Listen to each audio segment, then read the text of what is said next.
Sœurs et frères dans le Christ, paix, joie, grâce, amour à chacun, chacune de vous, de la part de Dieu le Père et au nom de notre Seigneur Jésus-Christ, dans ce samedi, après les cendres. Le temps de carême, c'est le temps que nous sommes invités, comme je le dis depuis quelques jours, à partir des textes bibliques, à faire examen de conscience, à nous rendre compte comment notre vie va, pour devenir, comme dit le livre du texte d'Isaïe, lumière, pour que notre lumière se lève dans les ténèbres. Il y a une chanson, la nuit de ton chemin sera lumière de midi, pour que la nuit de notre chanson, même la nuit de nos chansons, même notre nuit soit lumière en plein midi. Et puis là, le texte d'Isaïe 58 continue à nous rendre compte que c'est concret, les conditions pour montrer la conversion, les conditions plutôt pour ce qui montre que notre conversion est vraie, sont des gestes concrets, sont des actes d'amour concrets, sont des actes de charité et de changement concret. Nous parlons en ces temps de la conversion. Ces jours-ci, on parle du désir ou de la nécessité de se convertir. L'évangile aussi nous apportera cela. Mais avant tout, restons d'abord sur la première lecture et lisons ce morceau de texte qui nous fait comprendre, comme celui d'hier, qui est la suite d'ailleurs de celui d'hier. Si tu fais disparaître de chez toi le geste accusateur, la parole malfaisante, si tu donnes à celui qui a faim ce que toi tu désires, si tu combles les désirs du malheureux, ta lumière se lèvera dans les ténèbres et ton obscurité sera lumière de midi. La nuit de ton chemin sera lumière de midi. Elle dit la chanson. En plein désert, il comblera tes désirs et te rendra vigueur. Tu seras comme un jardin bien irrigué, comme une source où les eaux ne manquent jamais.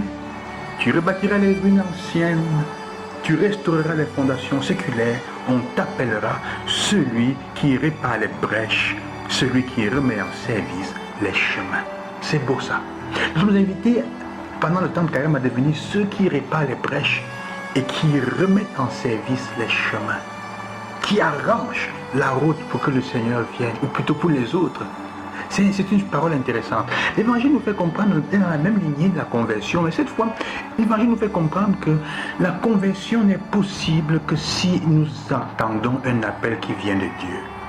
Lévi, Matthieu, c'est l'histoire de Matthieu, de la conversion de Matthieu, selon Luc, son changement. Il appelle et lui dit, lève-toi. Il lui dit, suis-moi. Et Matthieu invite Jésus chez lui, où il prépare un banquet pour lui, où il va lui offrir à manger. Jésus y va.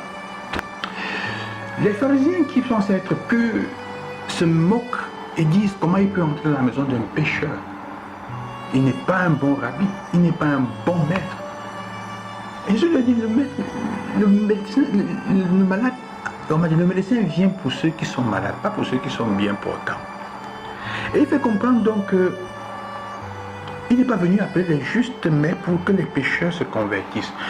C'est parce que Jésus entre dans notre maison que nous sommes capables de nous convertir. C'est un principe étrange.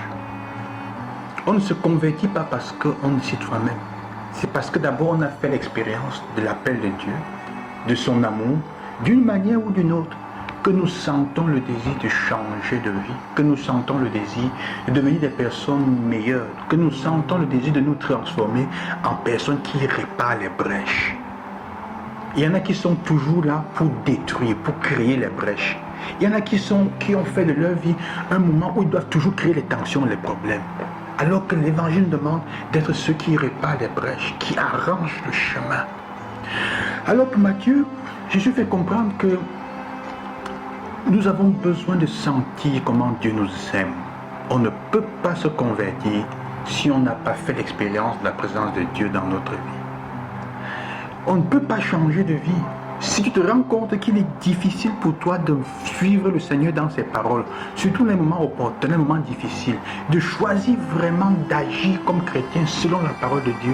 Ça veut dire, mon frère, ma soeur, que peut-être tu n'as pas encore rencontré le Seigneur comme ça se doit.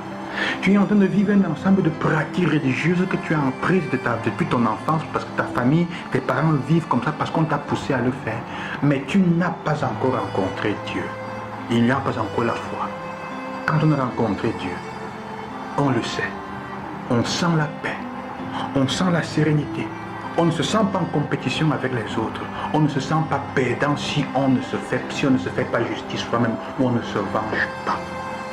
C'est différent. Et on fait le bien.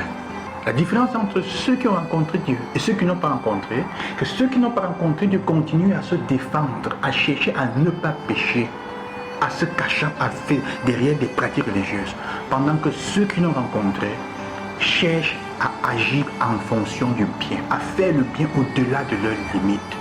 C'est différent. Je vous souhaite donc un bon cheminement de conversion dans ces jours-ci, et je souhaite que vous deveniez des réparateurs et des réparatrices de prêches. À demain, loué soit Jésus-Christ.